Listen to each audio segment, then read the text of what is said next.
Magandang tanghali. Kain tayo mga idol.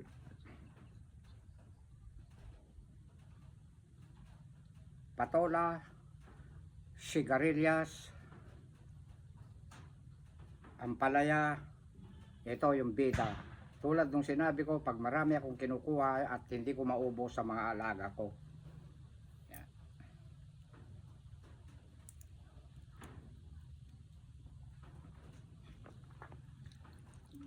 Inihaw naman. Ayan o. Inihaw na tilapia. Kain po tayo.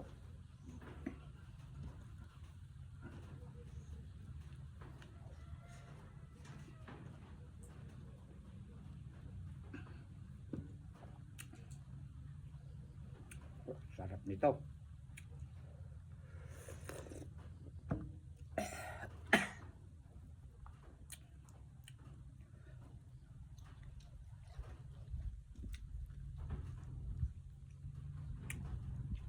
Konti lang mga idol yung natanggal ko na mga baging-baging damo-damo sa ibabaw ng dragon fruit. Mainit.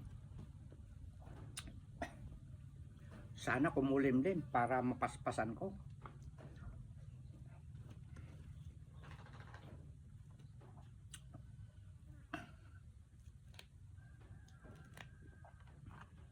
Ano, kwentuhan ulit tayo. O hindi ba? Ang saya-saya, no?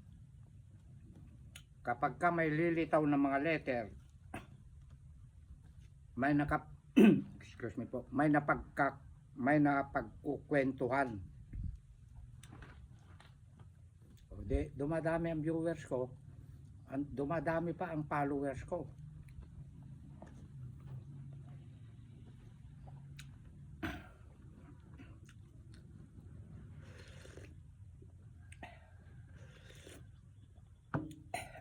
Parang halimbawa lang sa kanyan, kukunti pa lang, maliit pa lang ang bahay, tahimik, wala pang mga letter na mga lumalabas, walang mapagkukwentuhan.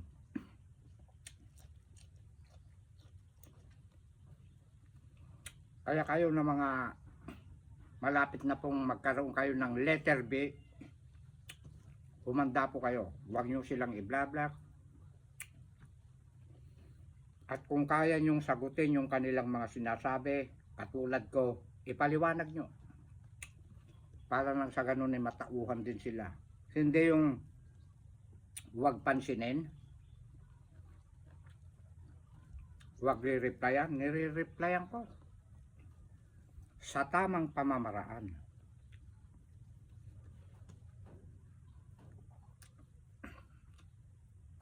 Di ba?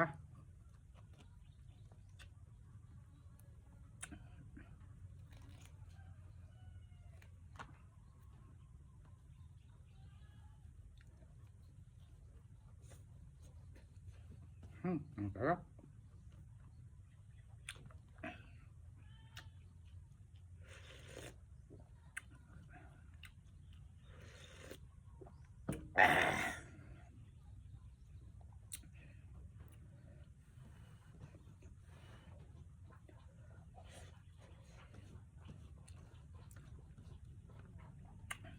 Masarap kumain talaga dito sa bukid. Sariwang hangin, pinapawisan ka.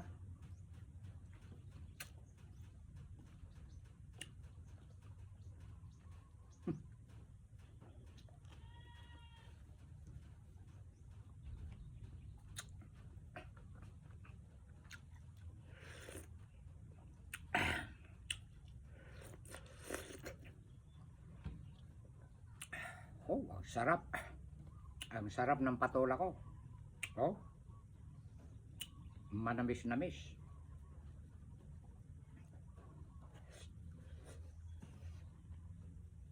May konting saluyot pa pala ako.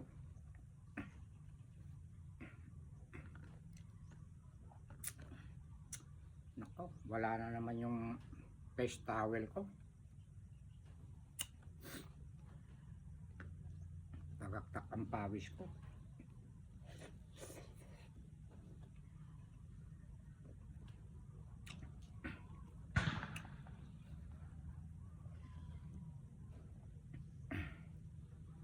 Kahit wala ako sa camera, ganito ang galaw ko.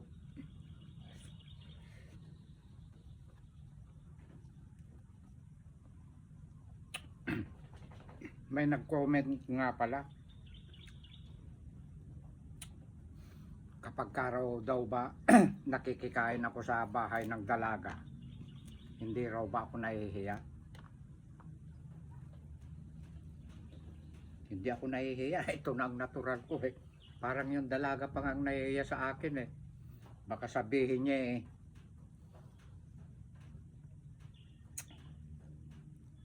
parang galaw-gaw ako. Eh, kahirap baguhin ng kilos pag kumakain ka. Sabi naman ng ama, sa wikang Ilocano, hasta itibaro. Hanggang may nagbabain. Itatagalog ko. Ganyan ang binata. Hindi nahihiya. Gusto nila kong manugangin.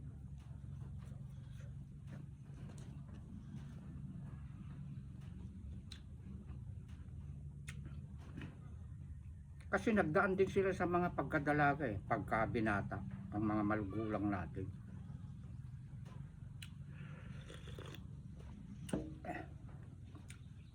Kasi pag binata ka, hanggang pagtanda mo, ganito ang galaw mo, wala ka nang babaguhin eh. Ang nakakatakot, kapag ka binata ka, mainhin ka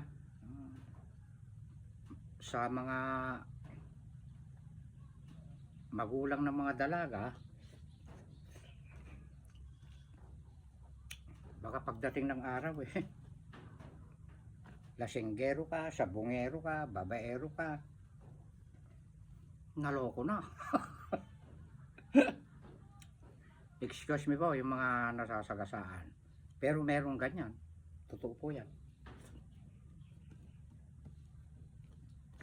Mabait pag binata, naliligaw sa anak. Pagka nakuha na yung anak, may magbabago na. Pero hindi ko naman nilalahat. Kaya, meron naman sadyang mabait sa simula mga binata hanggang sa kasalukuyan, ganun.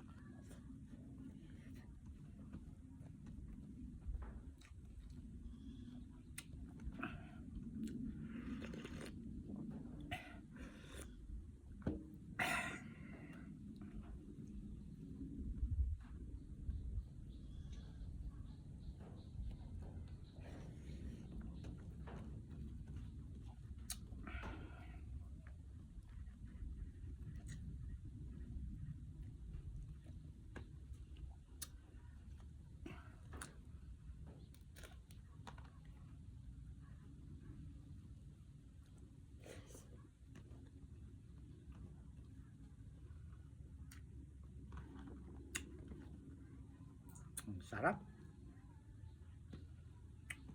Pampalakas ang malunggay. Yung mga may diabetes, kumain ng malunggay, kumain ng ampalaya. Mga ilang buwan, 1, 2, 3 buwan, mawawala ang inyong diabetes.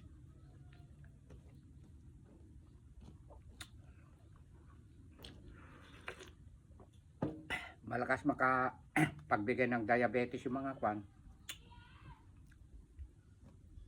Matatamis, lalo na soft drinks. Marami akong nakikita pag kumakain naka soft drinks. Naloko na, tapos maalat ng timpla.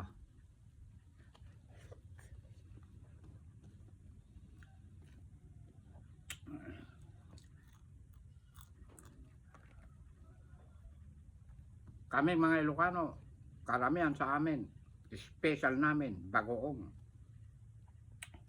Depende sa pagtitimpla.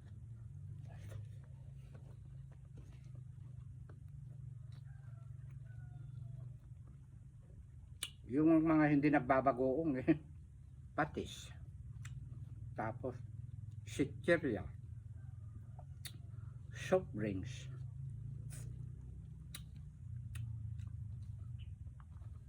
Lalo ngayon, maraming mga estudyante, parang merong hindi na makakakain kung walang soft drinks. Sitcherya, Pwede na nilang tanghalian yon yung iba, chichirya, soft drinks. Kaya may mga kabataan nasisira na ang kanilang bato nang dahil sa mga chichirya. Maalat yan, mabitsin.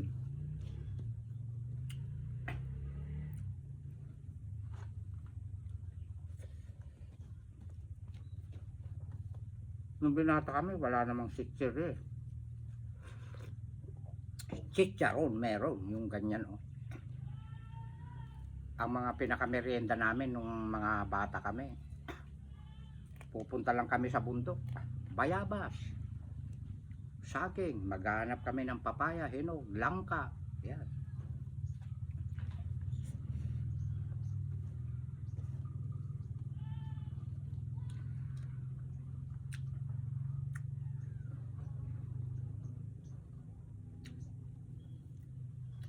Kapag ka ang mga tao ganun, mga bata nung araw ganun, at saka hanggang sa pagtanda nyo, ganun pa rin. Huwag tayong kakain ng mga chichirya, huwag tayong lagi sa soft drinks.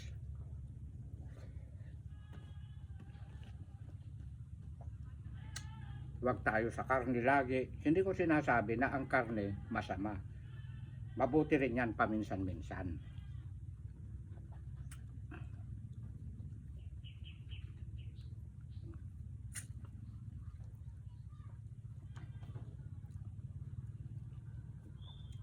Dalasan mo kumain ng ganyan. Pampabata yan.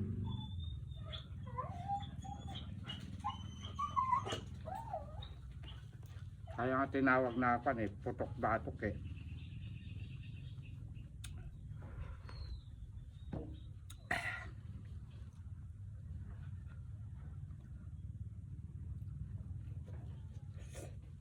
Pero kapag kagulay,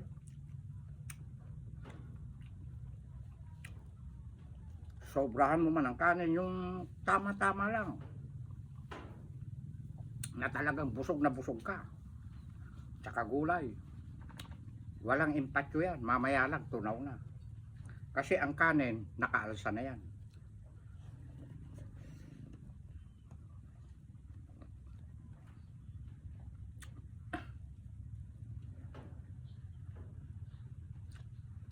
At meron din hindi nakakakain pag walang karne. Kasabay soft drinks.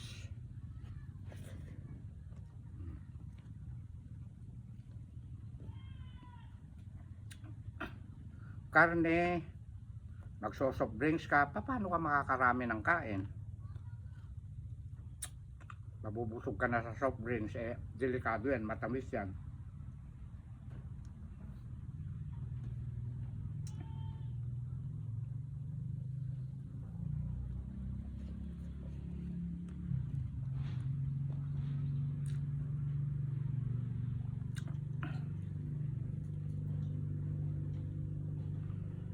Diba?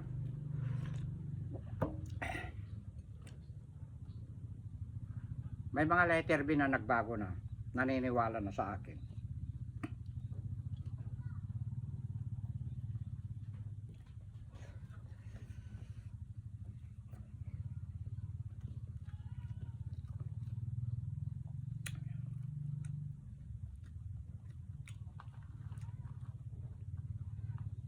Ang mga taong hindi batak sa trabaho, hindi ganong pinapawisan, laging nasa aircon, malakas kumain ng mga karne, kung ano-ano pa, na mga delikado, konti lang ang kanin, sila yung mga nalulula sa akin. Delikado po yan, yung mga taong malalakas sa karne, na ayaw ng gulay, at hindi napapawisan, delikado po yan. Hahapunan ka ng sakit.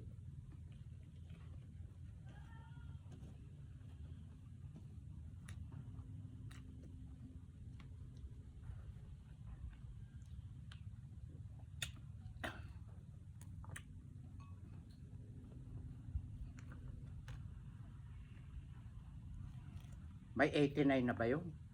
Malakas pa yung tatay niya, malakas din kumain, saka mahilig sa bukid. 89 o 79. Ganito ang kain niya.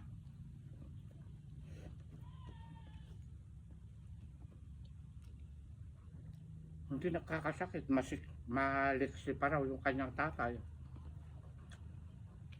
Congratulations, idol. Sa akin may nag-aabang na yatang madeded na ako. Yung mangingisay na ako. Hala. Delikado yan, yung mga ganyang iniisip nyo. Yung nasa taas lang ang nakakaalam kung kailan tayo malalagutan ng hininga.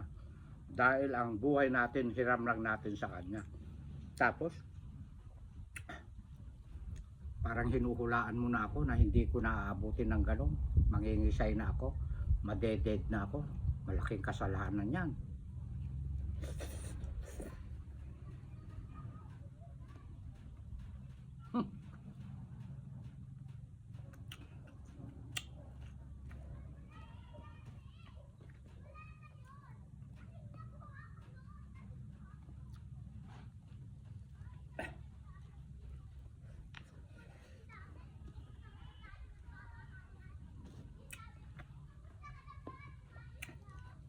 Ito pa, bibigyan ko kayo ng tip.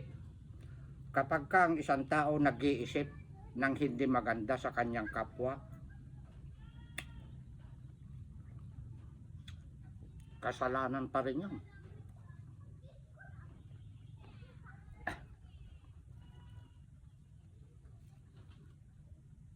Iniisip pa nga lang natin na hindi maganda yung ating iniisip.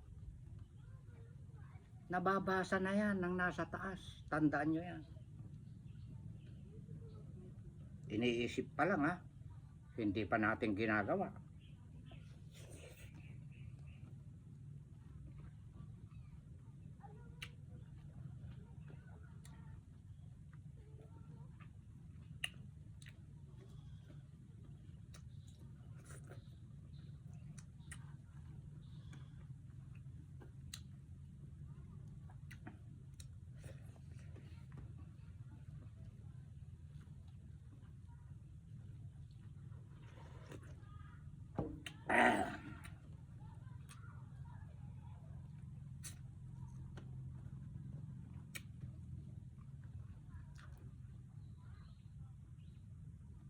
Ang isang tao, mga idol, ay kukwento ko parang sasakyan lang yan. Kapag kang isang sasakyan naaalagaan, na i-change oil, hindi masisira. Ayan. Alaga Para malayo ang marating, i-full tank mo. Busugin mo ng busugin yung kanyang tangke. Malayo ang kanyang mararating. Kapag ka ang tao naman nabusog ka bago ka magtrabaho, malaki naman ang matatrabaho mo. Paano kung sakto lang konti?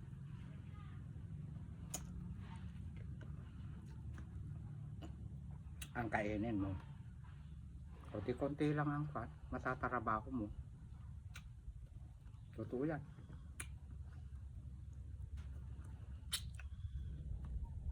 At ang tao naman alaga sa pagkain, sa mga kinakain, hahaba rin ang kanyang buhay. Ganun din ang sasakyan pag naaalagaan.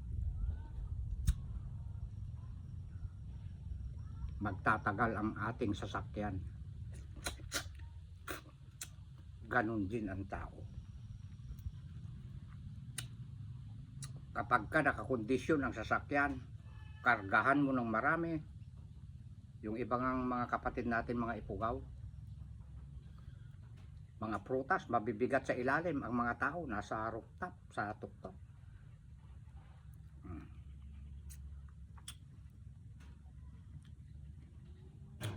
nakakondisyon yun. Walang aberya, mararating yan kanyang pupuntahan. Ganon din yan sa tao. Kapag ka nakakondisyon ka rin, nakakondisyon ang sarili mo, wala kang sakit. Kasi sagana ka rin sa pagkain eh. Di ba?